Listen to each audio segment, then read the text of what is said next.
Hi everyone, Tiago here. So today I'm going to talk about the 5 pillars technique for memorizing and practicing music. So it's something I came up with when I was like in college.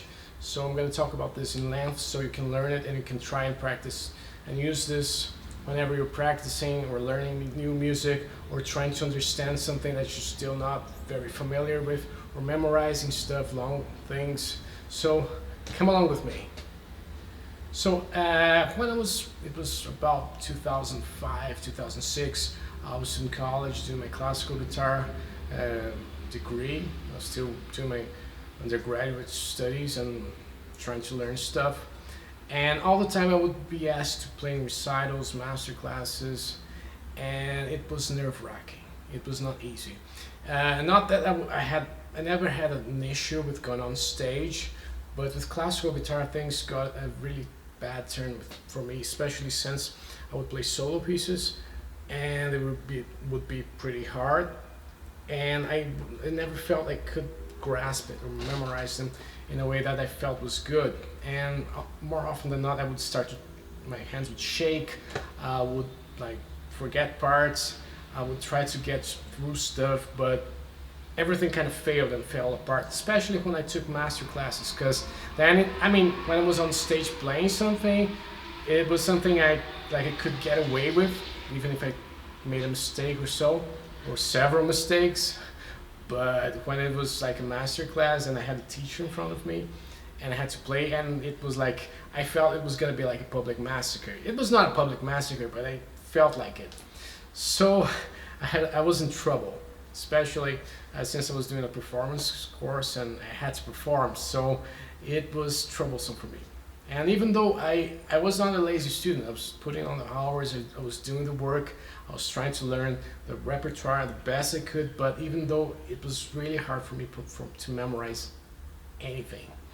So once I took a master class with the great concerto guitar player, Fabio Zanon. He was a brilliant teacher as well as a brilliant player, and he said something that really stuck with me.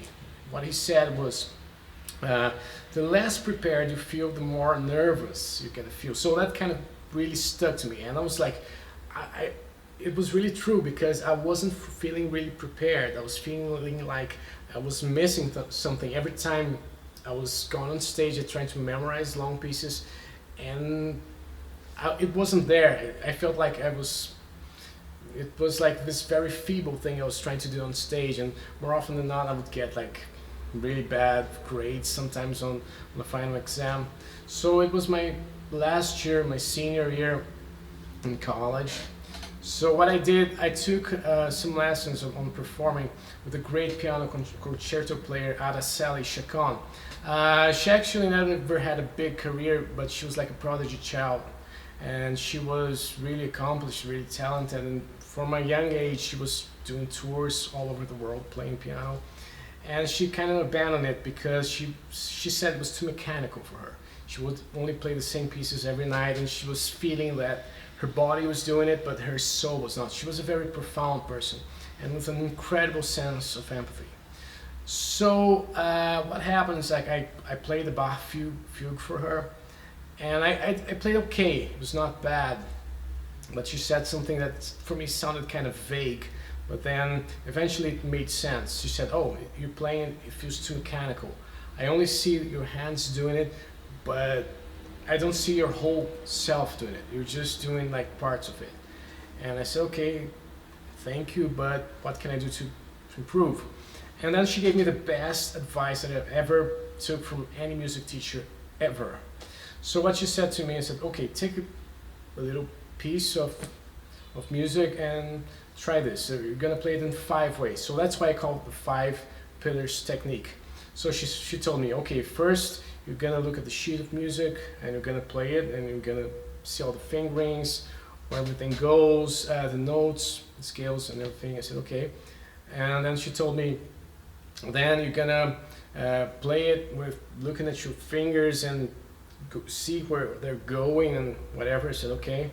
And then you're gonna play it like watching TV, really distracted and not caring whatever you're doing. So that was the easy part, because I was really used to doing that. I would like turn on the TV and just play, and I mean, it was like many hours of doing that, but that was the easy part for me. Then I'm gonna explain, but keep that in mind, okay?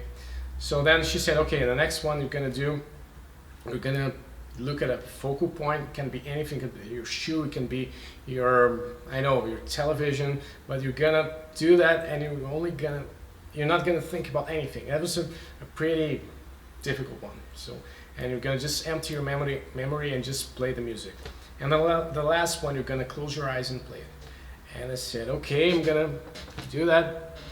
And then I started practicing like that. But as I was really extreme with some things, instead of doing like with only one piece of music, I would do it that was the entire piece. And then I would slow it down to incredible, ridiculous paces, like really slow. Like something that would go like digga digga digga digga digga. I would go like ba ba ba ba, really slow and with a metronome. So I did that for a few months, and then some months later, I took my final exam, the final one, which would be like a full recital.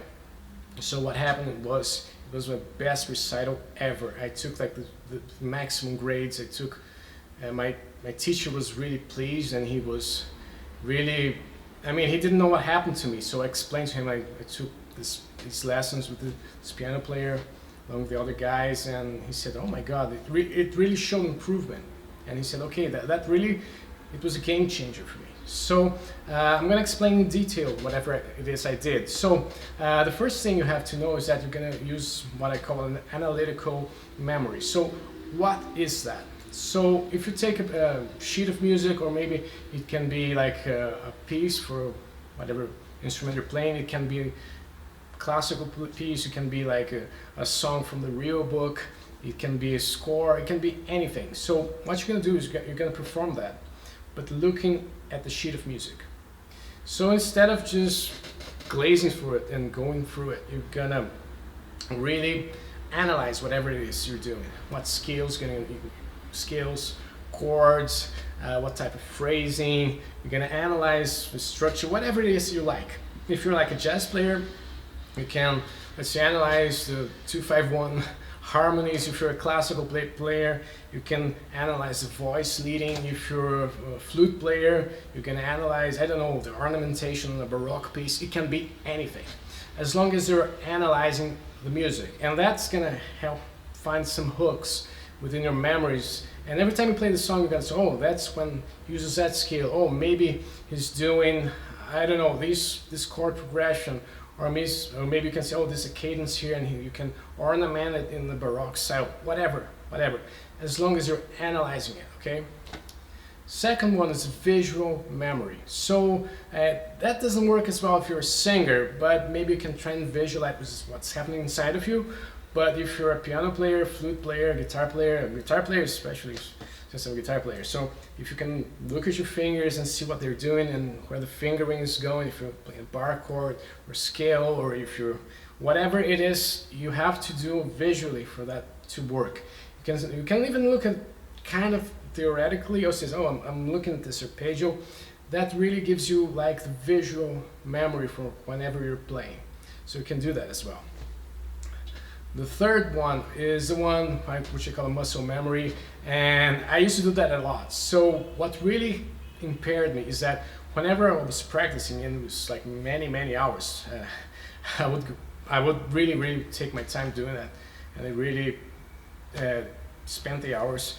I was only playing like when I was distracted. I was like, okay, I have to memorize this. I was stunned. I would think, oh, this is boring. Let me turn on the television, and I wouldn't care about it. So I would just like watch whatever show was on television, and I was just practice my finger memory. And that was the reason I would play crap live, especially since I wouldn't look at it, and I was just like trying to play while I was distracted. So it was only one type of memory I was practicing. Only the finger memory. So it was really mechanical. So whatever Sally told me, that kind of made sense to me when I was trying to do the finger memory thing. So it's like, okay, this I can do. This is the only one I was trying to practice. So this is why I've been playing so crap, because I would get on stage and only rely on one type of memory. I would go on stage and I would look at my fingers. I would be like, whatever. I wasn't feeling prepared to look at my fingers. I didn't know the scales. I didn't do anything. I just had the finger memory because I thought that's what classical players do. They read music and they memorize it. So I was so stupid, right, back then. So finger memory is also necessary, but don't rely on it, okay? So then there's a focal point, which is the Buddhist Zen type of thing. So that's interesting because, especially since we are not used into meditation, and that's something we discovered really later on, is that we have to take control of our minds. So if you play and you look at this focal point, it can be anything. It can be, I don't know, your shoe. It can be, I don't know, it can be a kitchen utensil. It can be something you dropped on the floor. It can be like a plank of wood on the floor, whatever. But as long as you play it, you're not thinking about anything else. You just play and you empty your memory. It's kind of taking control of yourself. It's really hard. It's one of the hardest ones, but it really paid off, okay? And last but not least is what we call echoic memory. So that's when you're listening to music and you tend to remember it. So if you close your eyes and you're gonna play it, I mean, if you're a guitar player like myself, sometimes you have to move positions and you're gonna stumble a little bit, but then you're gonna listen to the piece and you have this hearing memory of what you're doing, okay? So this is really important because we're playing music, right? It's the art of the sounds. So if you have to listen. And if you go on stage and play a song you can't really hum the melody or you can't remember the melody, there's something wrong. So it's music, it's the art of the sound. So these are the five pillar technique for learning music. I hope you enjoyed this video. I hope it helps. And once you did these five, try combining them. And if you feel, I think it's gonna help you go on stage and be really prepared and really feel that you're confident. And what happened to me is, like, after I started doing that, I would go on stage and I would know where I was. That's real magic that happened.